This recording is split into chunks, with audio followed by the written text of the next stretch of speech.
അന്ന് ഞാൻ പറഞ്ഞു അയാൾക്ക് അയാളുടെ നാഷണൽ ഇൻട്രസ്റ്റ് ആണ് പ്രധാനം. എങ്കിൽ ഇപ്പോൾ ഈ രീതിയിൽ അകലം വരുമെന്ന് പ്രതീക്ഷിച്ചത്. ഇപ്പോൾ ഏതാണ്ട് സംസാരം കേട്ടാൽ ട്രംപിൻ്റെ ഏറ്റവും വലിയ ശത്രു മോഡി എന്ന രീതിയിലാണ് സംസാരം. പുടിൻ പോലും ഇല്ല, ഷീ ജിൻപിങ് പോലും ഇല്ല.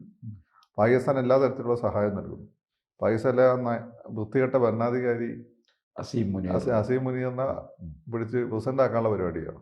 അസീം മുനീർ മതഭ്രാന്തനാണ്, ഇന്ത്യ വിരുദ്ധനാണ്. അവനൊക്കെ ഇരിക്കുന്നിടത്ത് പോയി ബോംബിട്ട് തകർത്ത് കളയണം. അങ്ങോട്ട് അറ്റം ബോംബ് ഇടുന്നതിന് മുമ്പ് അങ്ങോട്ട് ഇട്ട് തകർത്ത് കളയണം. അവനൊക്കെ അവരുടെ സ്ട്രാറ്റജിക് കമാൻഡിനെ ബോംബ് ചെയ്ത് തകർത്ത് കളയണം. അല്ലെ ആറ്റം ബോംബ് അവന്മാരെ കയ്യിലിരിക്കുന്ന അത്രത്തോളം പ്രശ്നമാണ്. അങ്ങനെയുള്ള ഒരുത്തനാണ് അവർ സപ്പോർട്ട് ചെയ്യുന്നത്. തകർന്ന് ഇന്ത്യ വിരുദ്ധതാണ്. ഇനി ഇവരെന്ത് പറയുന്നു?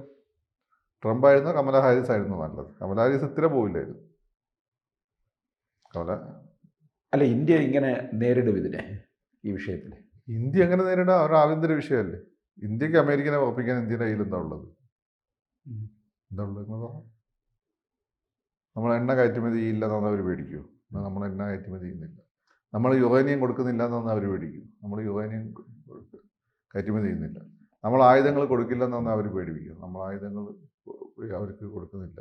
കൂടുതൽ വാർത്തകളും വിശേഷങ്ങളും നിങ്ങളിലേക്ക് എത്താൻ ABC മലയാളം സബ്സ്ക്രൈബ് ചെയ്യുക, ബെൽ ബട്ടണും അമർത്തുക.